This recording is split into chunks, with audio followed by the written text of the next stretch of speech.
Sajjad loan का बड़ा बयान महराज मलिक के हक में। महराज मलिक को गद्दार समझने वाले खुद हैं गद्दार। वो बंदा जेल में है, वो कुर्बानी दे रहा। किसकी इतनी हिम्मत है कि वो उस आदमी पर उंगली उठाए जो जेल के अंदर। ये खुद सेक्रेटरीट के वहाँ ऑफिस में बैठे हुए 10-10 गाड़ियों में घूमते हैं और इनकी ये हिम्मत, ये जुर्रत कि उस इंसान पर उंगली उठाए जो पीएसए में जेल में बैठा है कोट बलवाल में। There is a limit to shamelessness. Mehraj Malik ने भारतीय जनता पार्टी के खिलाफ लड़कर जीता है। आज वो कठुआ की जेल में बीजेपी के खिलाफ पीएसए की सजा भुगत रहा है। आप महराज मलिक पे ये शक करेंगे कि महराज मलिक ने अपना वोट भारतीय जनता पार्टी को दिया है या अपना वोट रिजेक्ट किया है और बीजेपी को जो वो इनडायरेक्टली सपोर्ट किया है। जो लोग ये शक कर रहे हैं उन लोगों की सोच के ऊपर मुझे दुख होता है कि वो किस तरीके से खुद को बचाने के लिए एक सियासी इंसान को नुकसान पहुंचाने की कोशिश कर रहे हैं, एक ईमानदार नौजवान को नुकसान पहुंचाने की कोशिश कर रहे हैं। 2 दिन पहले महराज मलिक साहब एक हीरो थे और आज जीरो हो गए। ये है नेशनल कॉन्फ्रेंस। नेशनल कॉन्फ्रेंस वालों को ये बता दूं कि वो पीएसए में अंदर हैं। पीएसए लाने वाले आप, हजारों लोगों को पीएसए में डालने वाले आप। आपको क्या पता है जेल क्या होती है? आपको जब बंद रखा 2019 में, हम तो सब होटल में थे। आपको क्या पता कोट बलवाल क्या होता है? आपने तो लोगों को वहां भेजा है, कभी बैठा नहीं है वहां। ये महराज मलिक जानता है कोट बलवाल में बैठना क्या होता है। और ये इनकी ये जुर्रत कि उस पर उंगली उठाए। एक होता है शर्म, दूसरा होता है बेशर्मी। हर बेशर्मी की हद पार हुई है। How can they accuse him? वो तो जेल में है बेचारा।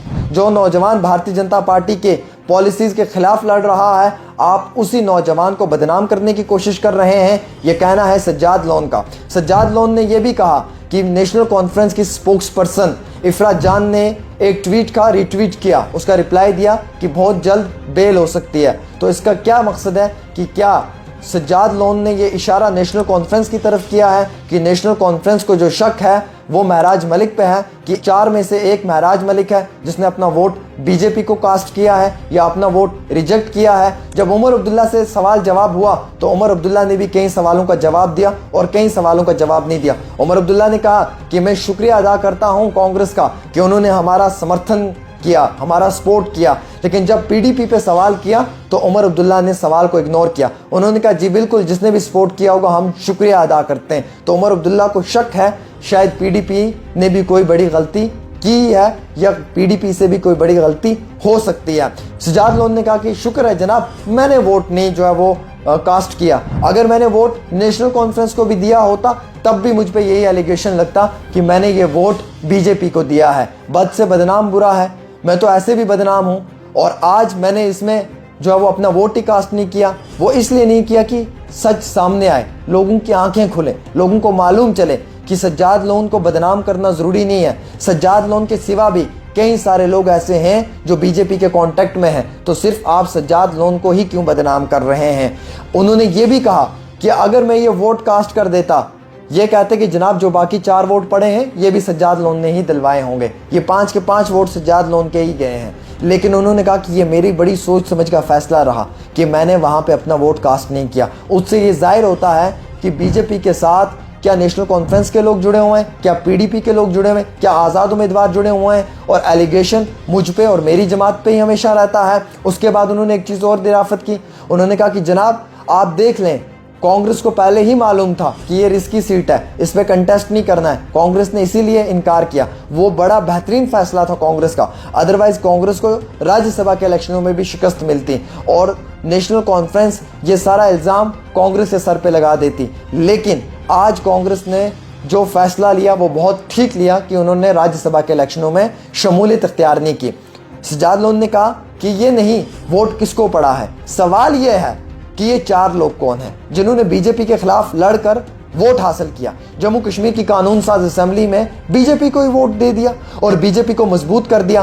3 वोट रिजेक्ट हुए, 4 वोट बीजेपी को मिले, 7 वोट। दूसरे नंबर वाली सीट पे बीजेपी के 28 वोट हैं, वहां पे बीजेपी को 29 मिलते हैं, 1 वोट वहां पे एक्स्ट्रा मिलता है, कुल मिलाकर 8 वोट। अगर भारतीय जनता पार्टी के पास इस समय 28 एमएलए हैं और कल को ये 8 लोग भी बीजेपी के साथ आते हैं तो 36 लोग बन जाते हैं। तो क्या इस समय 36 लोग बीजेपी के हैं या 8 लोग क्या इनडायरेक्टली बीजेपी को सपोर्ट कर रहे हैं जम्मू कश्मीर की कानून साज असेंबली में?